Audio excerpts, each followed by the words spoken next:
and welcome back to the Boropolis Podcast YouTube channel. As always, I'm joined with Nathan, and we have two games to talk about. We have one hell of an injury list to discuss. We've got some awards to mention, and possibly one of the most dubious penalty calls I've seen in my entire 21 years on this planet. Nathan, before we go into the football, as always, how has your week been? Yeah, I'm okay. Thanks, Chris. It's coming to the end of a journey for myself at university. The dissertation is finally all complete and finished, which is a massive bonus to get that well and truly out the way ahead of what is going to be a busy, hectic, nervy month for both the final month of university and for a playoff campaign ahead. So yeah, on the Western Front, I'm all okay. What about yourself, Chris? Yeah, I'm also good. Again, just spending the majority of my time looking at the table, trying to work out who we might play in the playoffs.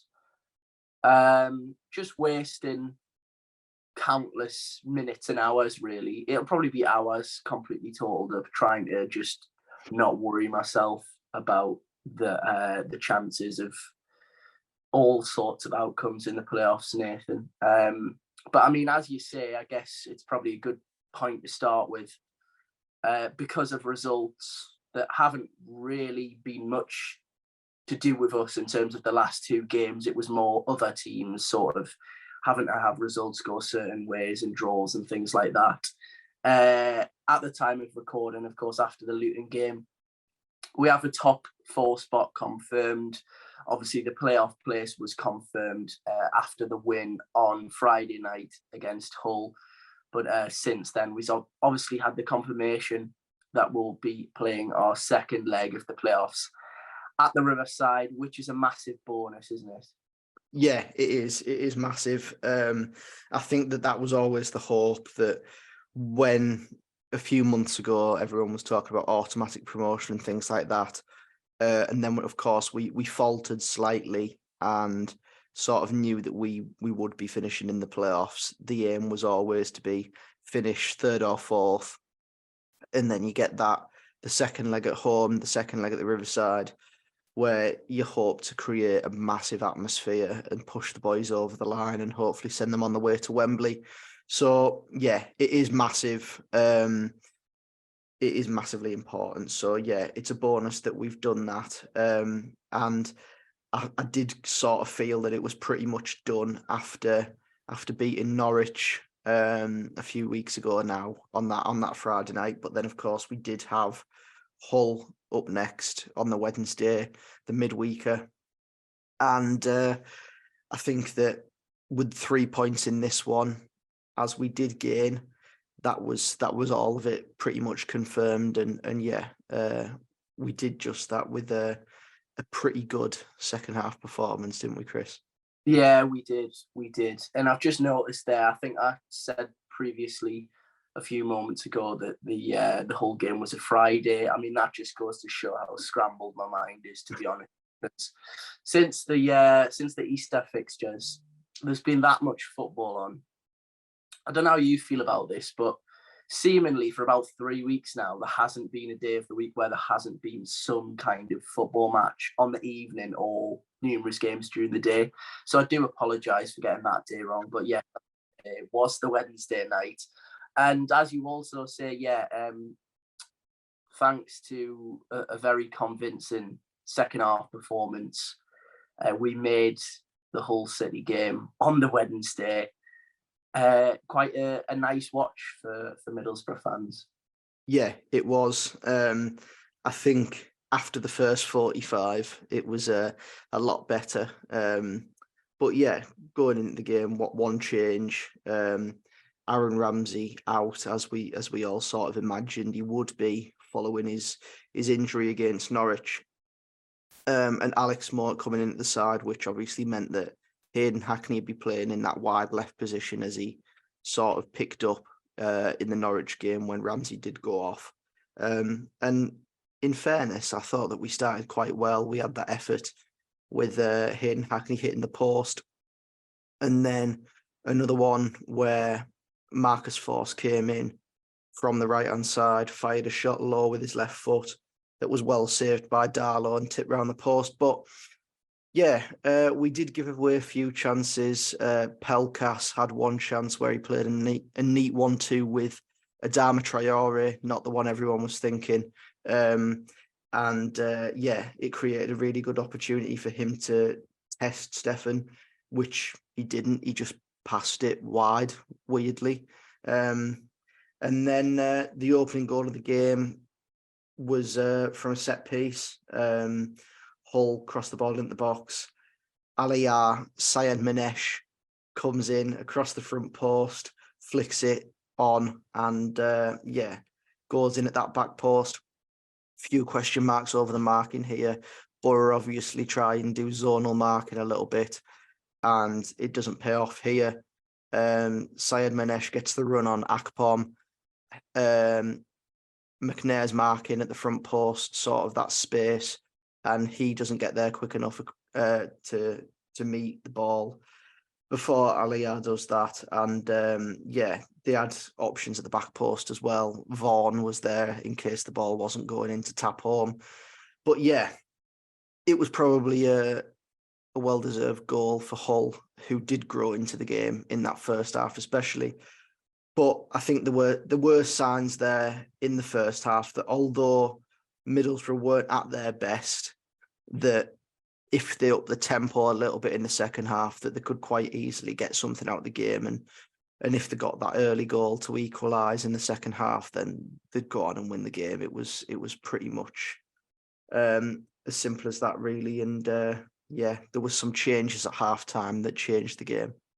Yeah, there was. And yeah, a bit of a theme of late, really. I didn't particularly want to talk about it because it's a nervy and worrying time for these types of injuries to occur. But obviously, we've had some additions to the injury list that seems to be getting longer and longer week by week, doesn't it?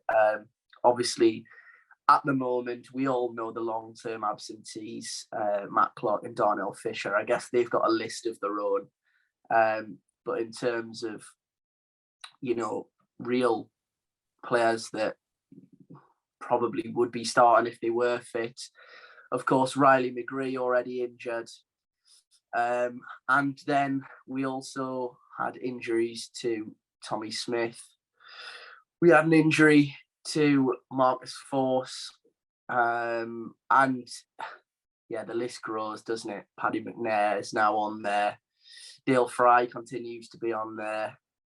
It's quite frightening, to be honest. But yeah, as you say, in the whole game, the two additions, Anthony Dijksteel and Isaiah Jones, both in from the cold, I suppose. I guess two forgotten men in terms of Middlesbrough's squad. But as Michael Carrick has continuously said throughout his time really in charge, it's a squad game and the squad's very important. And actually in the second half, both of those substitutions absolutely proved him right, didn't they? Yeah, they did. And the first goal, the equaliser, comes through all the work of Jones, really. He comes back, wins the ball inside his own half, and Boro look to break. Chuba Akpom, as he has done all season, just dazzles, spins the whole midfielder round, plays the ball down the line, and it's a delightful ball as well. It sets Isaiah Jones away down that right-hand side, and once he's on his way, I don't think there's anyone catching him.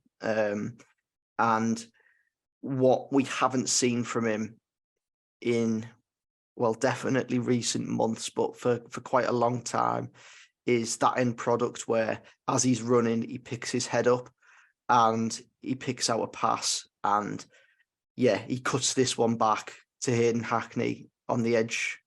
Well, it's just inside the box. And Hackney comes in left-footed.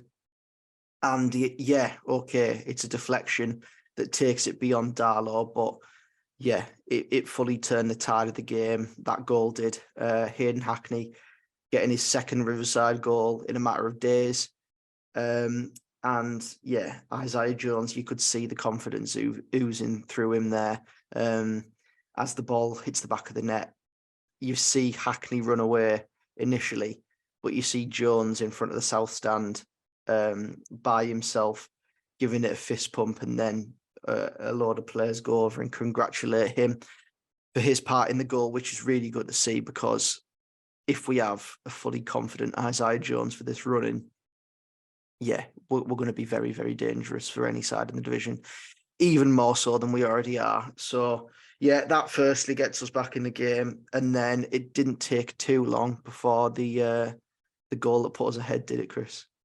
No, it didn't. And just on that goal, obviously, as you say, you could see how much it meant to Isaiah Jones, obviously delighted. And it almost felt like, similarly to a striker waiting to break his duck in front of goal, that assist for Isaiah Jones felt like a weight lifted off his shoulders. Obviously, he'd come off the bench in the previous game against Norwich, and although he looked bright, I thought his crossing was really just. I don't want to sort of be a little bit harsh here and say not good enough, but I guess even up until the game, looking months back where Isaiah Jones was taken out of the team, I guess that was one of the reasons why he was, taken out of the squad, I suppose. It was not only the fact that he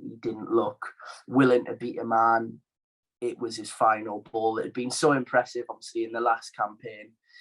And yeah, as I say, that moment of Hayden Hackney hitting the back of the net from a pass directly from Isaiah Jones, you could see, even physically, really, he almost had an extra yard of pace and an extra bit of confidence to take on his fullback as soon as that had happened. So obviously that was a big moment. And then, yeah, on to the second goal, Nathan.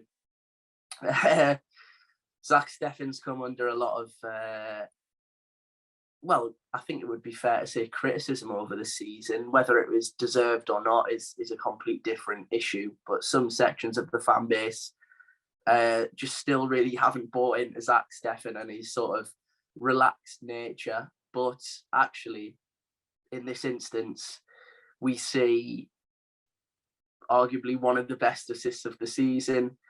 Okay, yes, it's very much down to some fantastic movement from Cameron Archer and a great turn of pace. But actually, Zach Steffen manages to pretty much drop the ball exactly where Cameron Archer wants it. He then wriggles around the Hull defender, and slots through Darlow's legs and spins the game on its head, really. A very simple but an extremely effective goal, Nathan, to take the lead. Yeah, it was. A great ball from Steffen, but also something that I want to highlight in this goal is something that has gone a little bit unnoticed, which is Akpom's movement. He actually pulls out one of the Hull centre-halves out of position. I think it's actually Jacob Greaves, which is quite ironic considering he's been nothing short of shocking in both games for Hull against Middlesbrough this season. So I'm glad we didn't throw all of our transfer budget down the pan on him, because he's looked horrendous. But Akpom pulls Greaves out and it leaves Archer isolated with McLaughlin. And yeah, Archer kills him for pace. McLaughlin, big physical centre-half, tries to bully Archer a little bit off the ball with his strength, but a lot of these centre-halves get deceived with the size of Cameron Archer, but he's a brute. He really is for his size. And I'll speak about his strength a little bit later when we get onto Luton as well. But yeah, Archer just bullies McLaughlin out the way with his strength, doesn't rise to the challenge, gets past him with pace, and then the composure to just sort of slow any sort of decision making that he has down, waits for Darlow to sort of make his initial move, slots the ball through his legs, Boro go into the lead. And yeah, it was very nice, that goal, for it literally to be front to back in a pass, and so quickly after the equaliser as well. But yeah, a bit of a different Middlesbrough goal to what we've usually seen in terms of build-up, but we'll take that 100%. Yeah, absolutely. And I guess that goal, again, probably draws comparisons to a young Jermaine Defoe, to be honest, because you see that type of finish. And again, we spoke about it last week. He has that finish where a lot of his finishes are low into the ground, wrapped into the far corner. And he just manages to get his body over the ball and generate enough power to almost pick his spot and then hit that exact spot in the back of the net. And yeah, I mean, he's really, really proven an absolutely terrific signing. And obviously, again, we'll speak about him in reference to his goal against Luton. But yes, what an absolutely fantastic addition. And as I said last week, I think after the Norwich game, I think we all owe Aaron Danks a beer or two for that Villa connection. Not only for Aaron Ramsey as well, but yeah, Cameron Archer. If we are to be promoted to the Premier League via the playoffs, I'm sure he'll have a significant say in the, well, hopefully 3 games in the playoffs. But yeah, I don't even want to really speak about it because it just sends a shiver of nerves straight through my body. But yes, obviously after Archer, another home game at the Riverside, there was still one more man that you've just mentioned there because of his movement that has a say in every podcast, in every home game, in everyone's week, everyone's day. He's constantly on the lips of Boro fans. Of course, this was before he was named Championship Player of the Year. I don't think it was in doubt, but it just put the man again, the Tuba Train, to the forefront of everyone's minds. Breaks another record, 9 consecutive home games on the bounce. And it's an absolutely wonderful finish, isn't it, Nathan? It was completely unexpected for me that he's finished that chance, if I'm honest. As people who listen to the podcast will know, I wasn't at the game last week because I'm down here at university. So I was in the students' bar at Lincoln, and yeah, there was another Boro fan in there with me who I've never met before. But yeah, we were rejoicing in this goal, and after scoring 2 in the space of 5 minutes, we get this one, and it's Hayden Hackney, knocks the ball out wide to Isaiah Jones, who's isolated down that side. He squares to Tuba. Tuba takes a touch, and the touch doesn't necessarily set the angle for him. It sort of just makes him keep hold of the ball. And he sort of just swivels and fires a shot in the far corner. And much to my shock, I just sort of exclaimed. I think that's the only word that I can use. It was almost like a screech of like, what on earth have I just seen? But yeah, a truly remarkable finish from Tuba Akpom, and the celebration to go with it was just completely fantastic to see. Whipping the shirt off, running over to the gaffer, Michael Carrick, and the rest of the backroom staff, Jonathan Woodgate, Aaron Danks. Those guys have turned that man's career completely on its head. And it's so good to see a player appreciative of that and not think that, okay, it's all about me, when in reality he knows that these guys have been a massive part of the success that he's had this season. And yeah, it was a truly fantastic goal that topped off a ridiculous, 15, 20 minutes in the second half of just Middlesbrough playing at their brilliant best, really, where at half-time there were calls for Middlesbrough to just up the tempo a little bit, and by God did they do that, and they ripped the game away from Hull, and that's the difference. at the minute. We have the quality and the ability to just play in bursts of 15, 20 minutes and just completely take the game away from sides. And that's doing us more than fine at this moment in time. We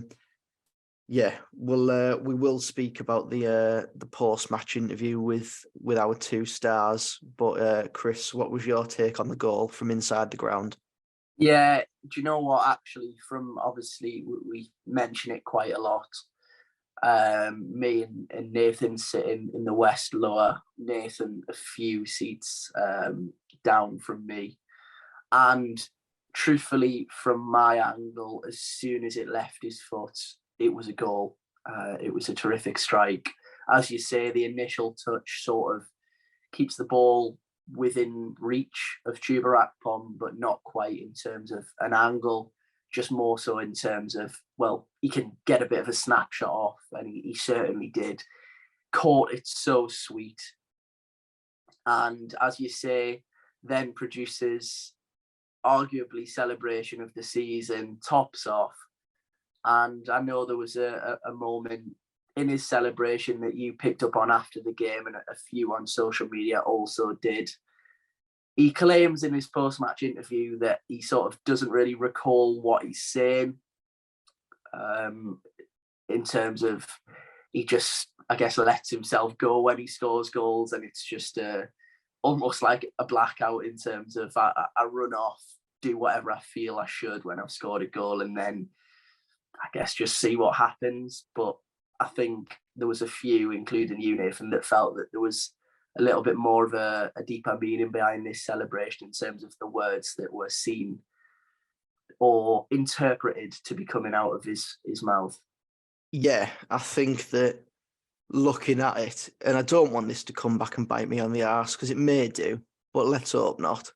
But yeah, after hugging Michael Carrick and the backroom staff, Chuba Akpom spins towards the director's box, which is, of course, in the West stand-upper, and almost gives it the Cristiano Ronaldo pointing to himself and pointing to the floor, saying, "I'm here to stay." And by God, do we hope so.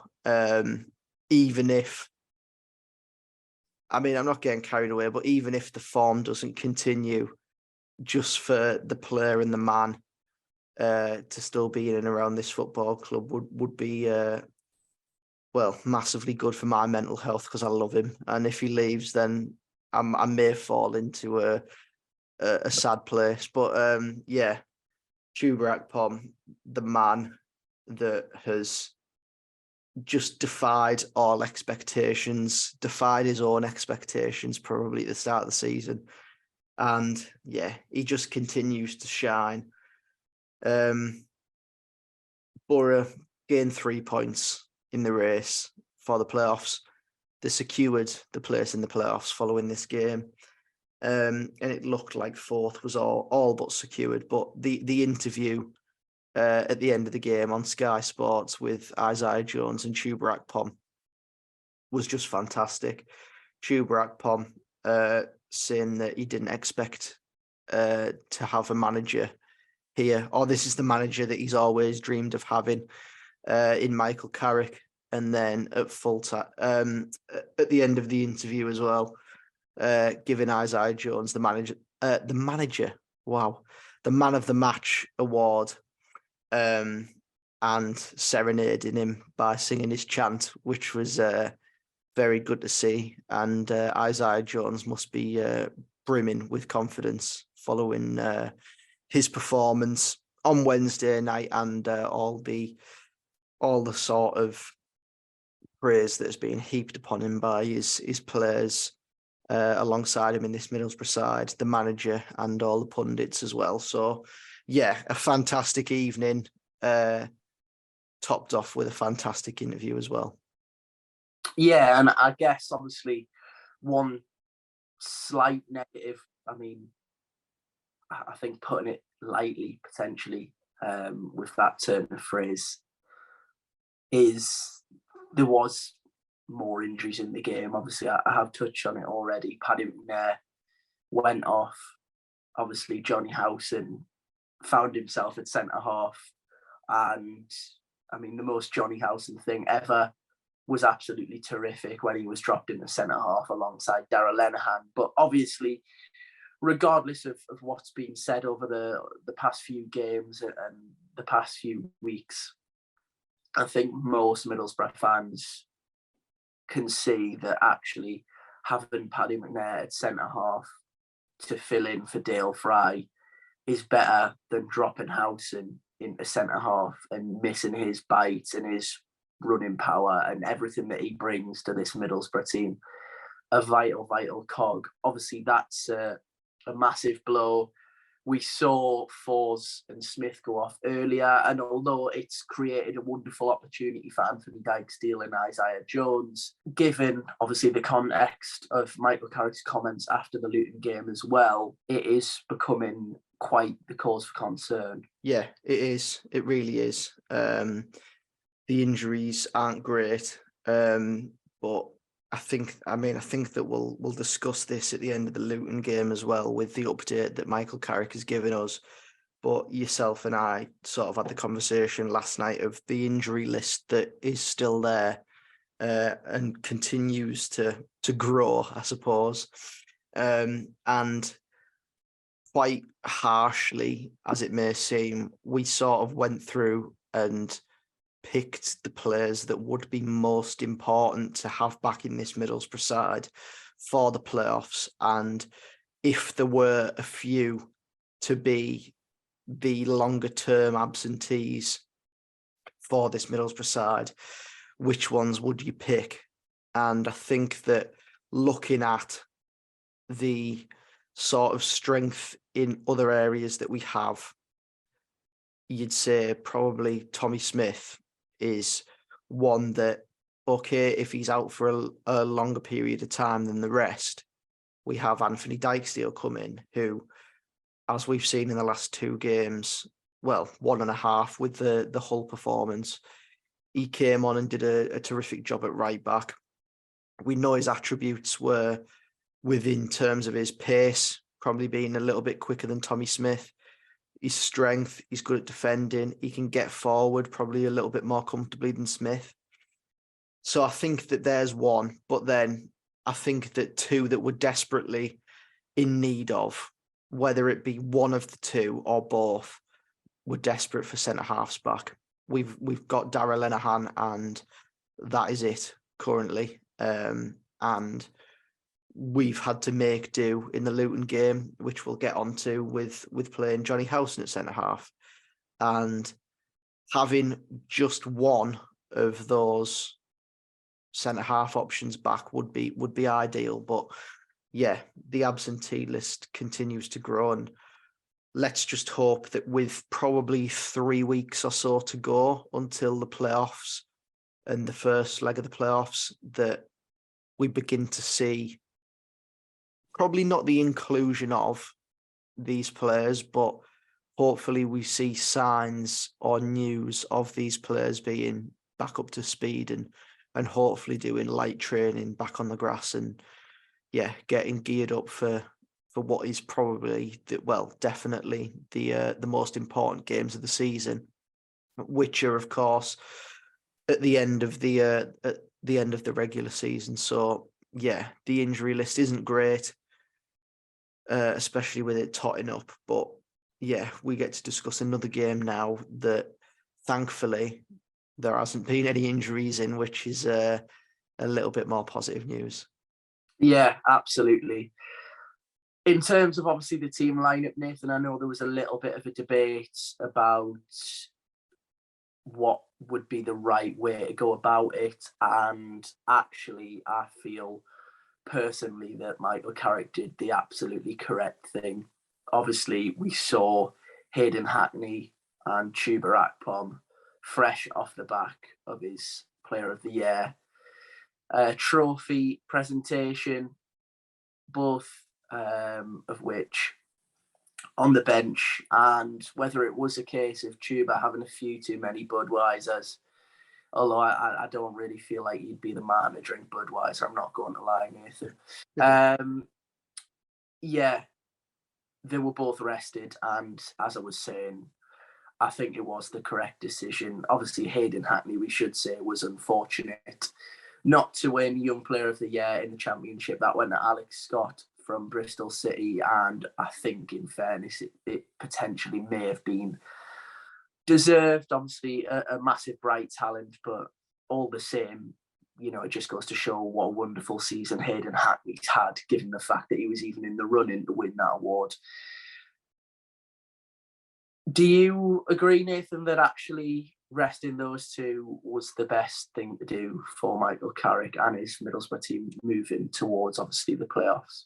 Yeah, I think he nailed the starting 11 last night. You look at the type of game that it was going to be, going to Luton, away from home on a Monday night at the UK equivalent of Chernobyl.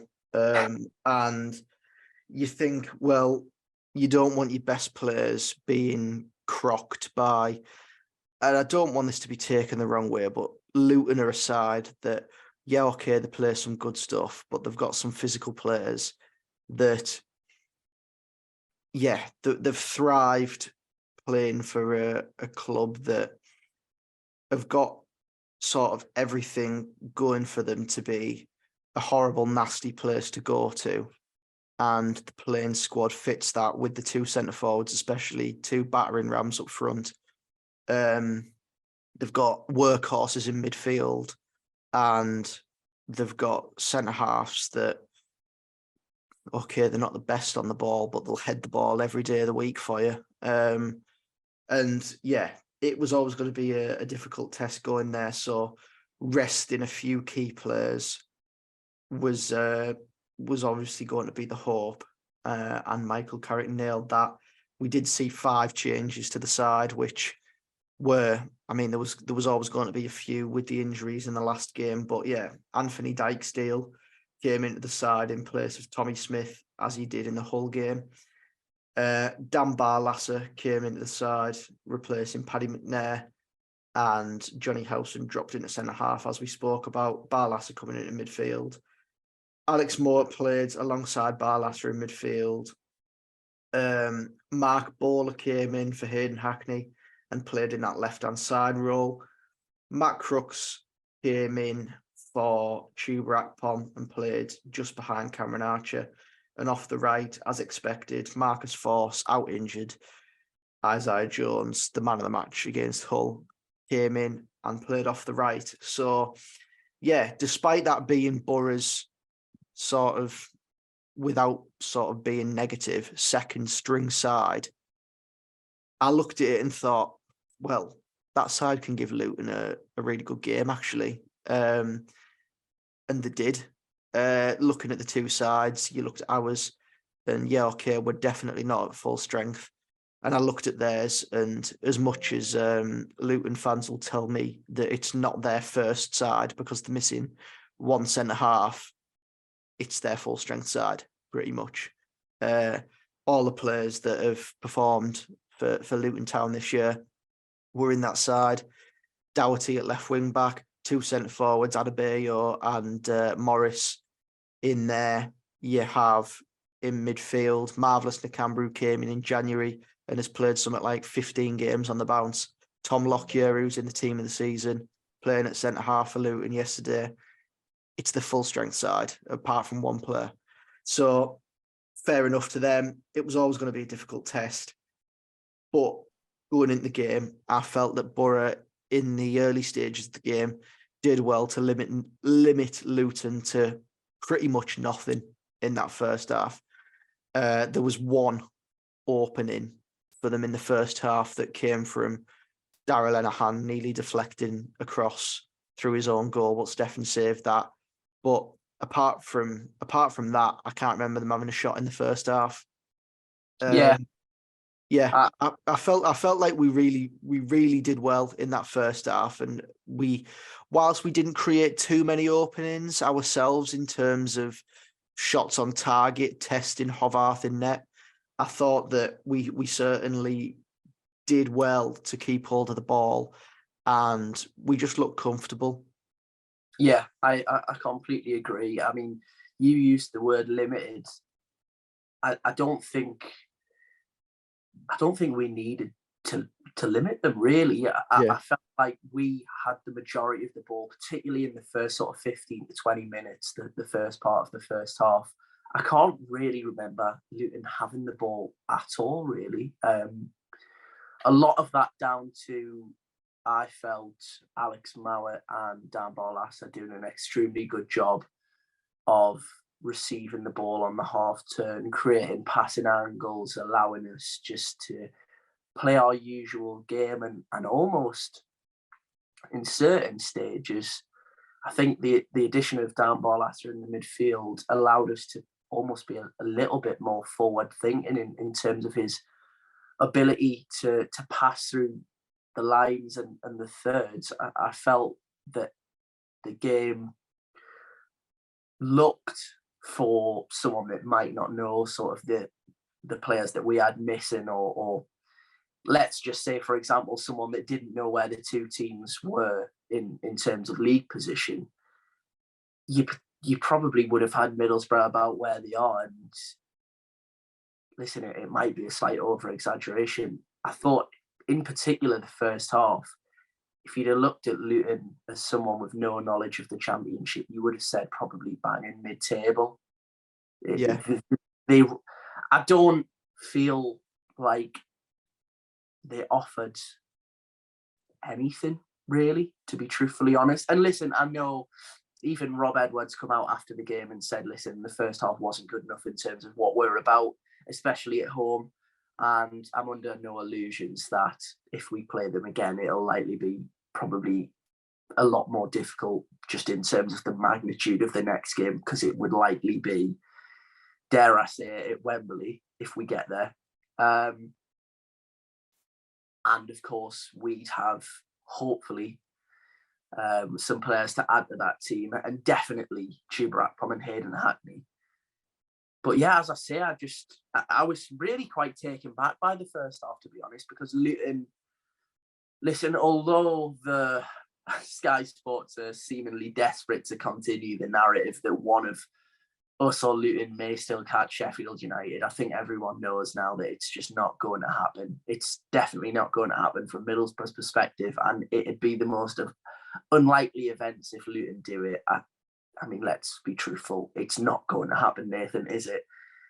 But they're on a run of being unbeaten. And yeah, as I say, I watched the first half and thought, well, if there's one team that's going to win this game, it's going to be the team playing in white, to be honest. Yeah. And I think that for me, as a Championship fan that hasn't watched too much of Luton in terms of full games this season, I've only really caught them on the EFL show on ITV with the highlights. I think that this sort of just focused my sort of view on them as a long ball side in the first half, especially because all they seemed to have was a big twonk up the line to Carlton Morris, who either tried to catch the ball on his chest, as he did for relegated Barnsley all last season, or he'd try and flick it on, and there'd be no one in the channel for him to try and flick it on to, and Boro would just regain possession again. Yeah, they looked miles off it in the first half, and I'm under no illusion that that's not what they're really like. But yeah, they did really stink the place out in the first half, and Boro looked miles better than they were. There's no way of putting it any other way.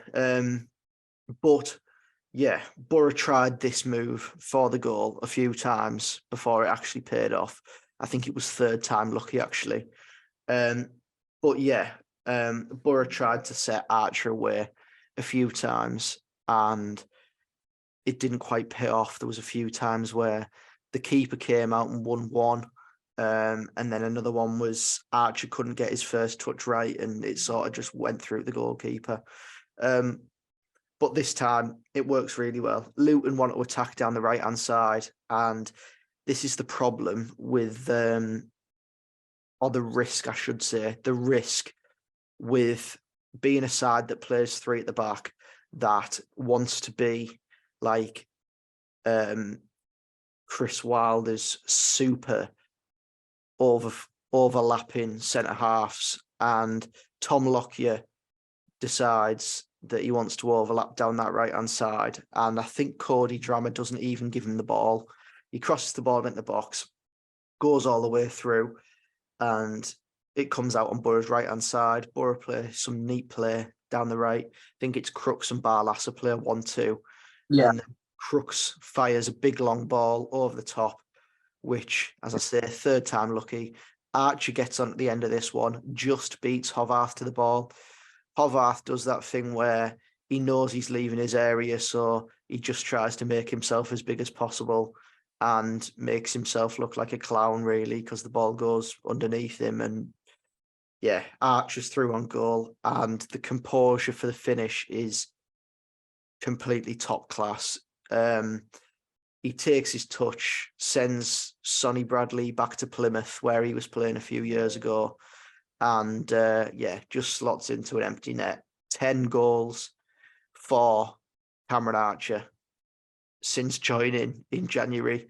And if you think about it, he didn't really get a proper run into the side till the start of February. So he's probably had 3 months at Boro now, and he scored 10. And for a forward that's only 21 years old, it's frightening, really, to be that good, that composed in front of goal. And yeah, his skill set is just astounding, really.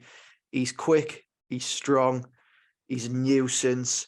He can finish on both feet with all types of finishes as well. He's going right at the top, Cameron Archer. I think that everyone that has watched him in a Middlesbrough shirt so far this season will be of that opinion. He will not be playing for Middlesbrough next season. As hard as that is to say, he will be playing for a Premier League side that is looking at the top half of that table, because he is that good. He is that good, and he will get opportunities to do so in the division above next season, which is all credit to him, because he's an incredible footballer. And Boro going at the break 1-0 up in what was an easy first half, really. I don't think Boro were really out of second gear. In fairness, we were okay. We knocked the ball around quite well. Didn't create a whole lot ourselves. We had a few openings with Bowler knocking over the bar and Crooks as well. But apart from those two opportunities that didn't test Hovarth, there was nothing, really. It was a pretty uneventful first half in terms of chances. It seemed to me as though it was played, especially in the first half, with two teams of a knowledge that they were going into the playoffs regardless. They were going to have the second leg at home regardless. And they both knew that no matter what Sky Sports were trying to peddle, they weren't going to catch Sheffield United. And yeah, I mean, that in itself is still quite hilarious, that they were sort of putting up the live table throughout the game as if to say, well, this is going to put pressure on Sheffield United with about a gazillion games in hand, considering they only need about 3 points anyway.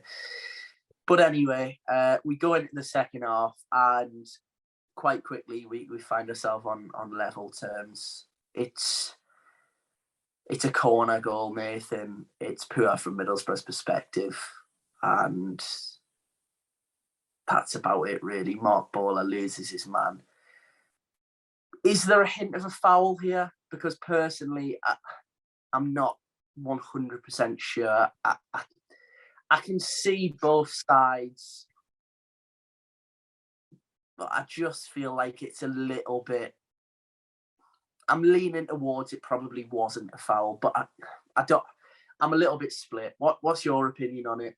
I don't think it is. It's not a foul for me. I think that there's a lot of goals that come in the Championship from set pieces, and the way teams work is they'll try and block off defenders in order to create space for their attackers. And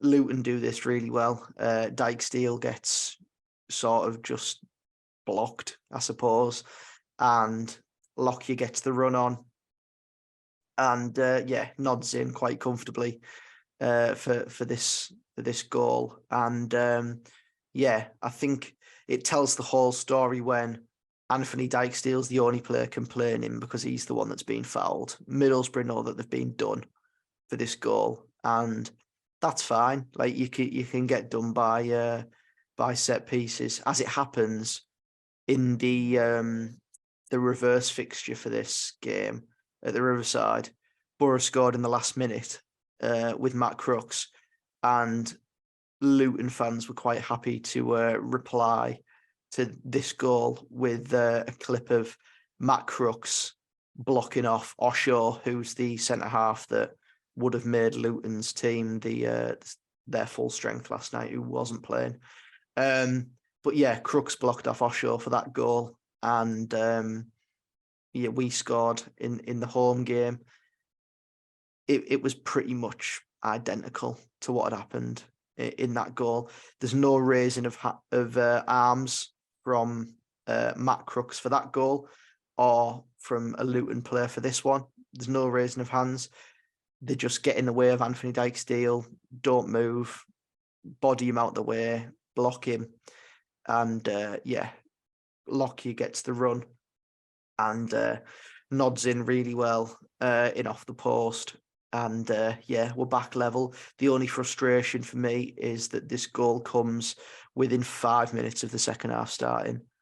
Yeah, that is my frustration. Conceding so early after half time, it needs to stop. I don't know how they do it, but they need to stop it, because Huddersfield was a joke, and this one, although last night was a weird game in the sense of I'm watching it and I didn't really care for the result in the game.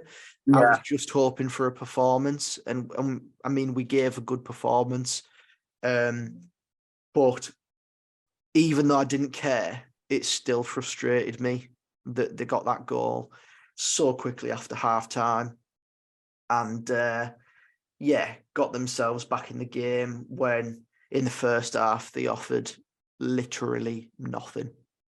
Yeah. Well, Nathan, they did get themselves on level terms, and they did end up winning the game. Let's talk about it. The penalty decision, Carlton Morris, who you have mentioned, and in fairness, to avoid any claims that this is complete bitterness or anything like that, I will say I think Carlton Morris is actually a very effective forward, similar mould to sort of an old school striker like, I don't know, a Grant Holt or someone like that. Bashes centre-halves around, good in the box, good in both boxes, and it's been a great bit of business from Luton, only £2 million, as you say, from relegated Barnsley last season. And I think last night, actually, that was his 20th goal of the season. But, Nathan, we all know he shouldn't have had the opportunity to do it from the spot. It's just cheating, isn't it? Yeah, blatant cheating. It's a funny goal. I was going to say a goal incident for this penalty, because Carlton Morris is a player that has a certain skill set of, he's a big physical centre forward, and I mean, I don't want to discredit him too much, but he's not very good with the ball at his feet for me, from what I've seen of him for Barnsley and for Luton in these previous two games. And the ball's come to him, and his first touch is crap. is behind him and all sorts. And then his next touch sort of kicks the ball in front of him and he's trying to get after it, but he's not the quickest centre forward in the world. It looks like he's running in tarmac. And Stefan has come out, narrowed the angle. Morris is going away from goal. And Stefan, you can see it as clear as day, what's going on. In real time, you can see what's going on. And the referee has a great view of it as well. And I'm watching it and I'm seeing Stefan come into the tackle and pulling his arms away to say, I'm not putting my hands in. There's no contact being made here.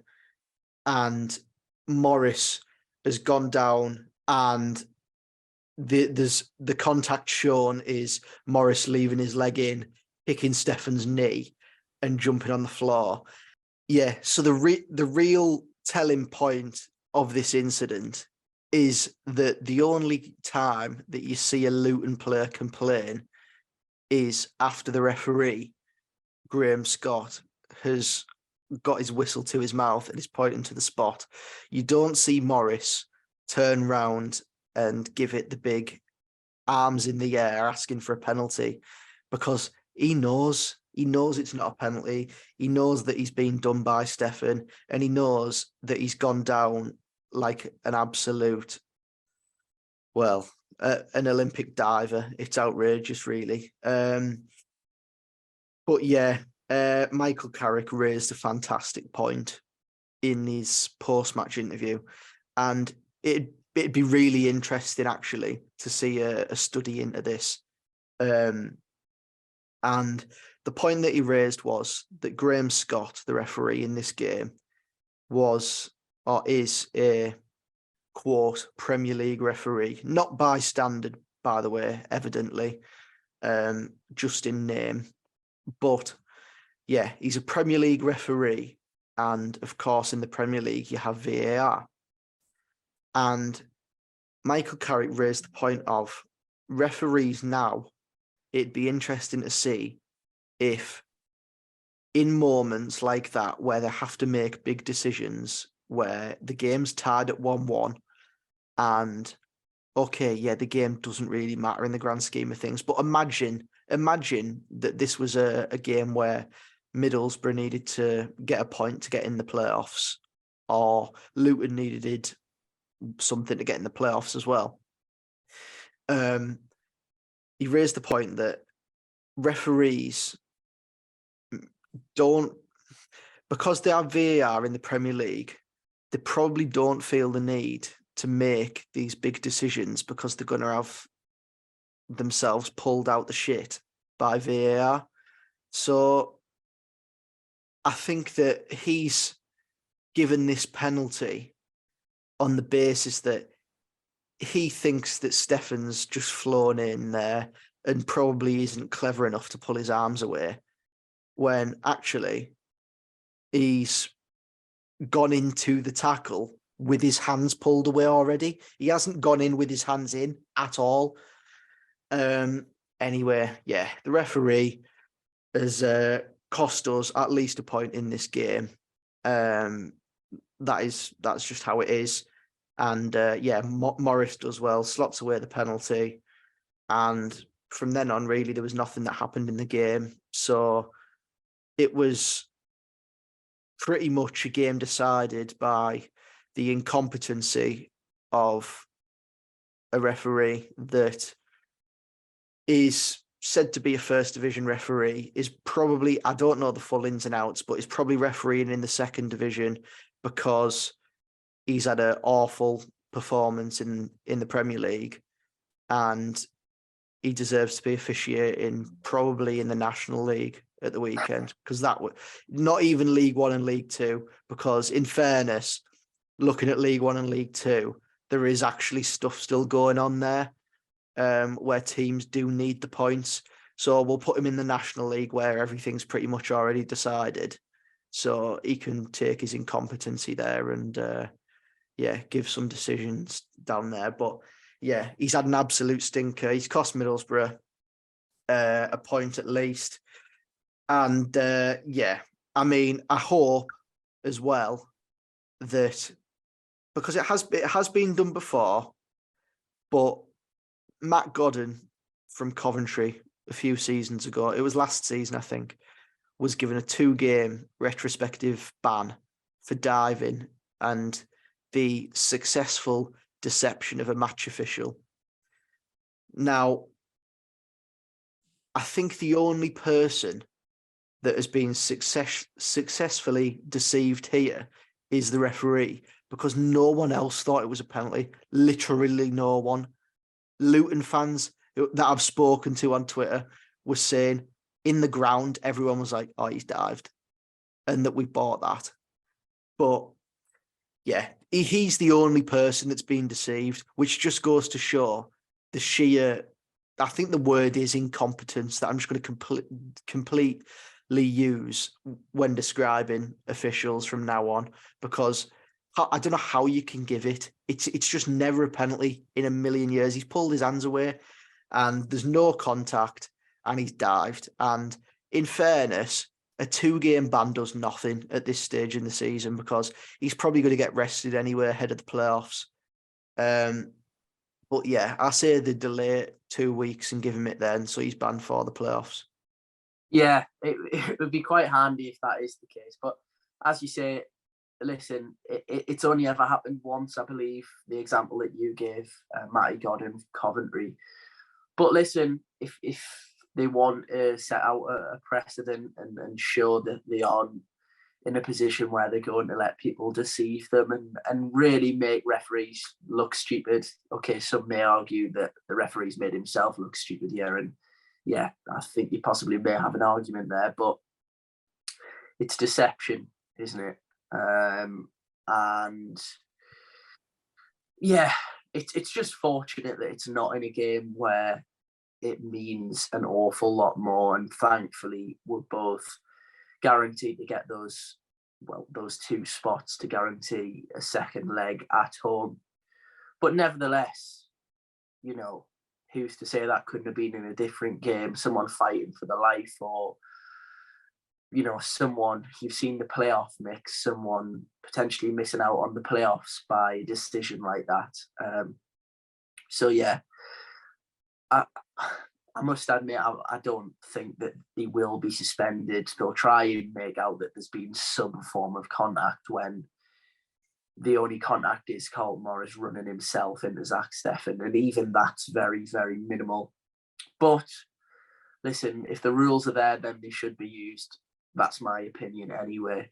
Yeah, it is. And also, I haven't actually seen the interview post-match, but I know yourself has, Chris, with Carlton Morris saying about the penalty incident, and he's pretty much admitted. He didn't say for definite, did he? But he kind of said, well, even if there was or there wasn't contact, I sort of anticipated it happening. Well, whether you anticipate something happening or not is a completely different thing to whether you're actually being fouled.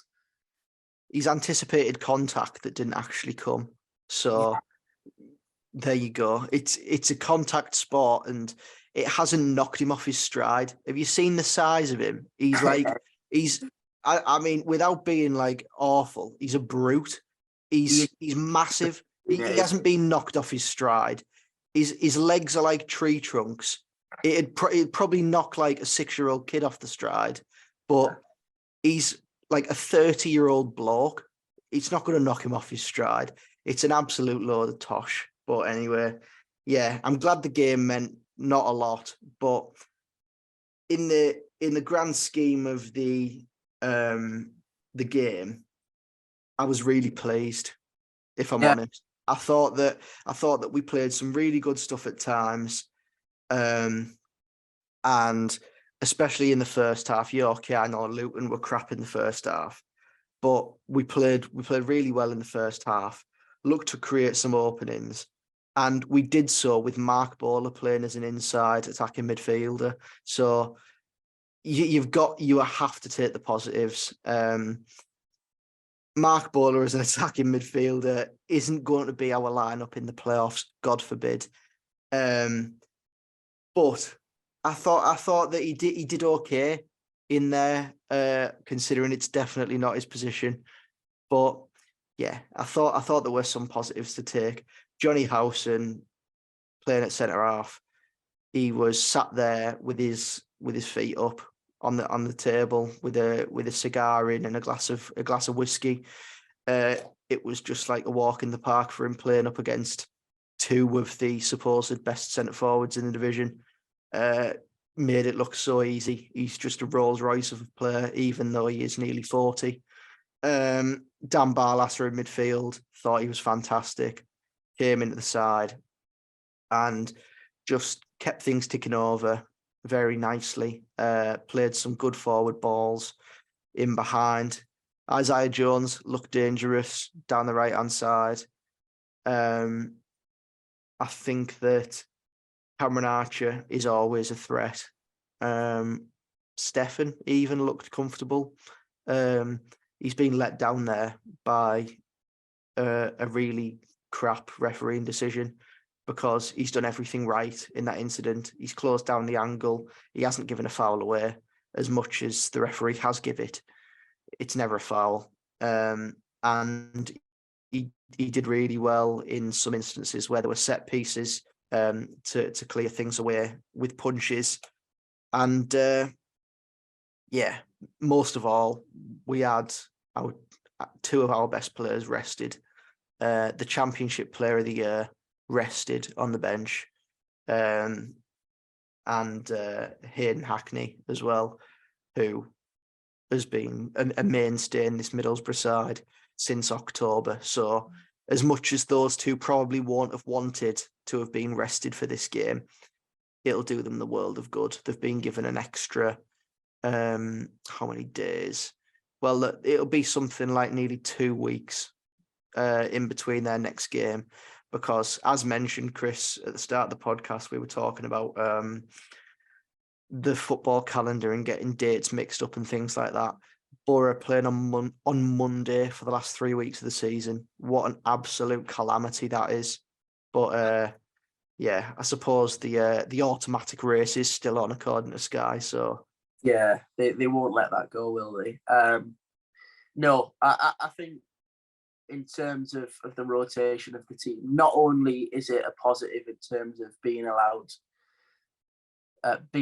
allowed, Michael Carrick's allowed to do whatever he wants with this team, being able to rest some of our key players, as you mentioned.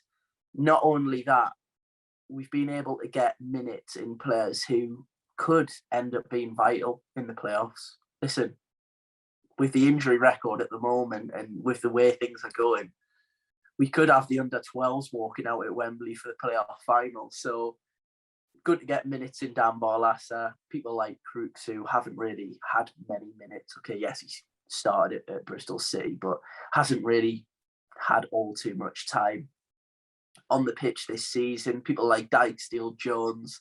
It's only going to benefit those.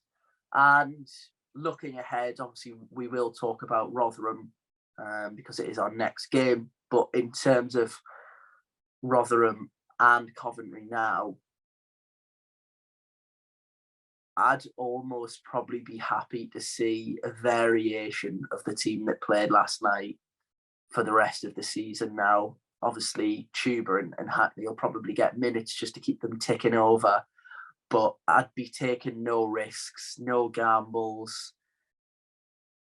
I'd play it as safe as I possibly can, try and get a few bodies back and do it that way, because we know where our priority lies, and it's certainly not with Rotherham.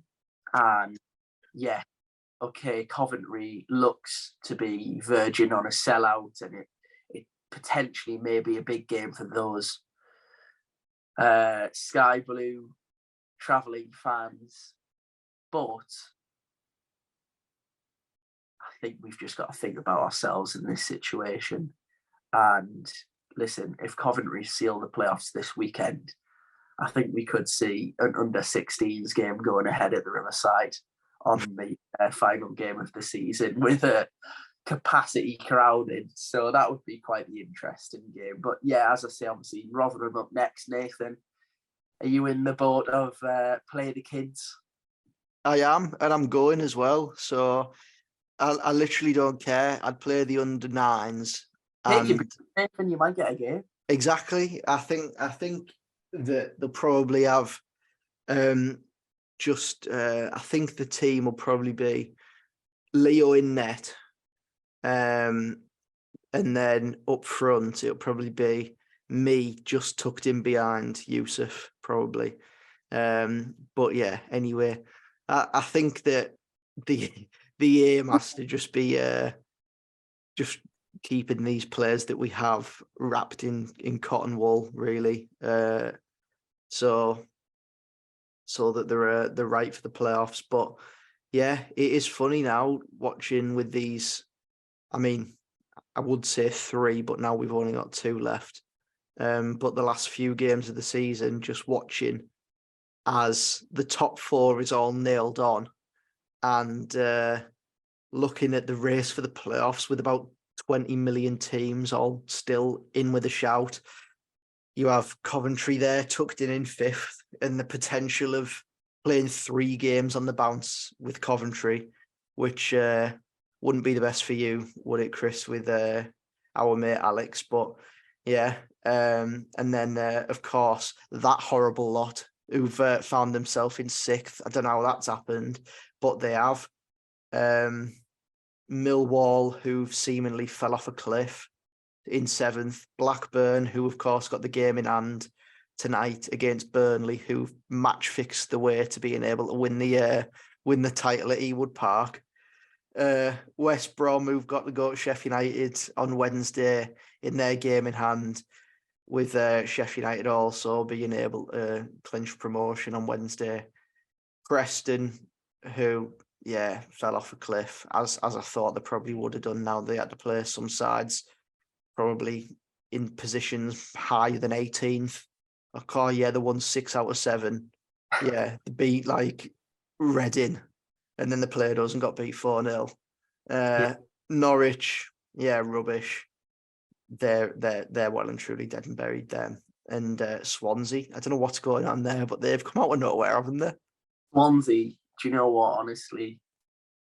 The Championship, I feel like it's still got one crazy story to go, and it wouldn't surprise me if they do the unthinkable.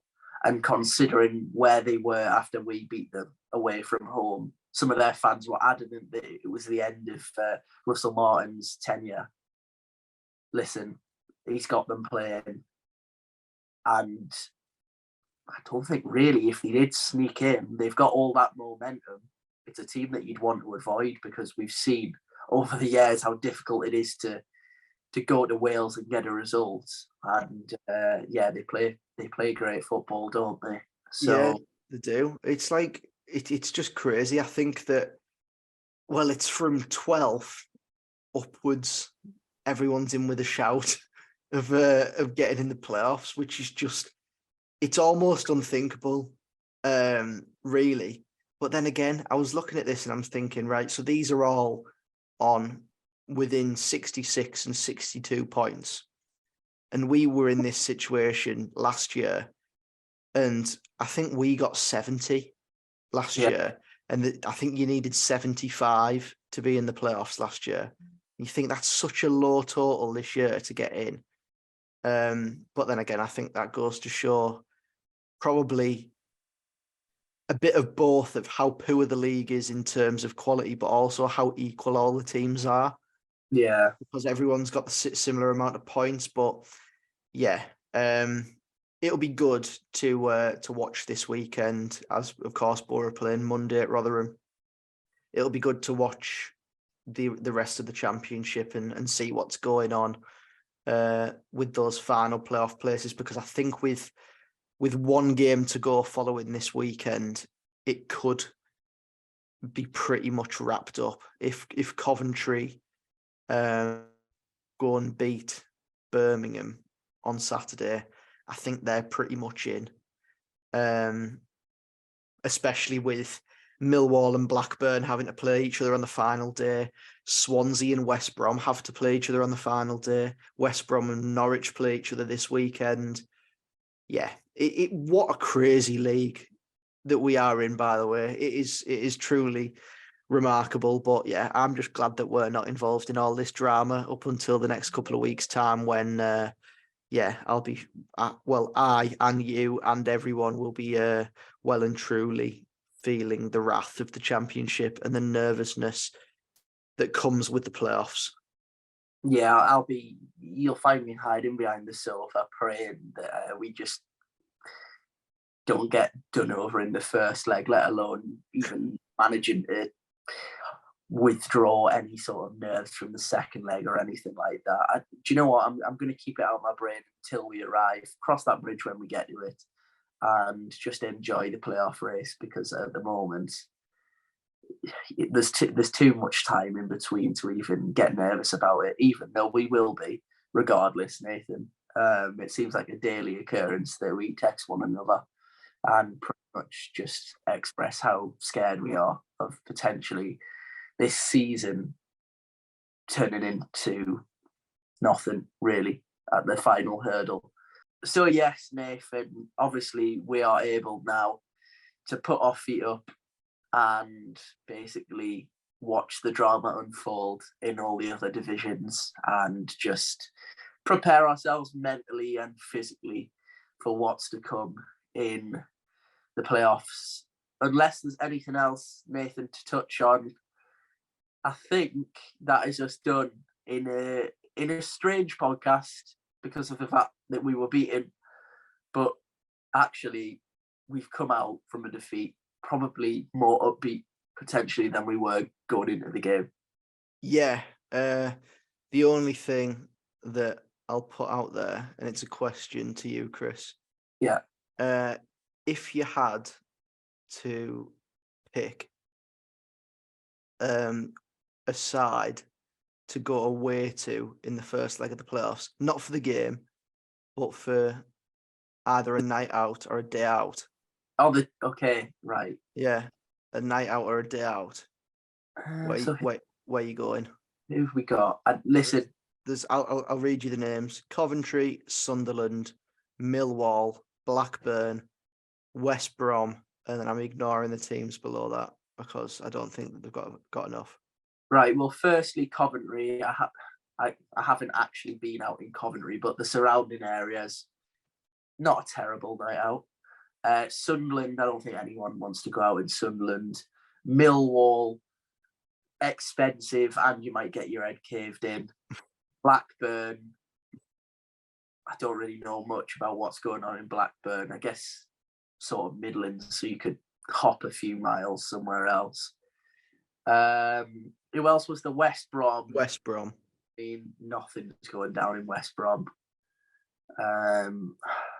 Swansea, why not? I've never been to Wales, I don't think, so why not have a night out in Wales? Yeah, we'll go with theirs. Go Swansea. Well, I suppose it'll take a little bit of work for Russell Martin's Super Swans to get in the playoffs, but yeah, we'll have to wait and see. But yeah, a weekend down in Wales wouldn't go amiss, I don't think. As it would be a weekend fixture as well, by the way, because the dates are out for the playoffs. The away leg on the weekend and the home leg on a Tuesday or Wednesday night. Well, it will be the Wednesday now, won't it? Probably. But yeah, apart from that, that's us anyway. Yeah, Swansea as a night out after. I'm not.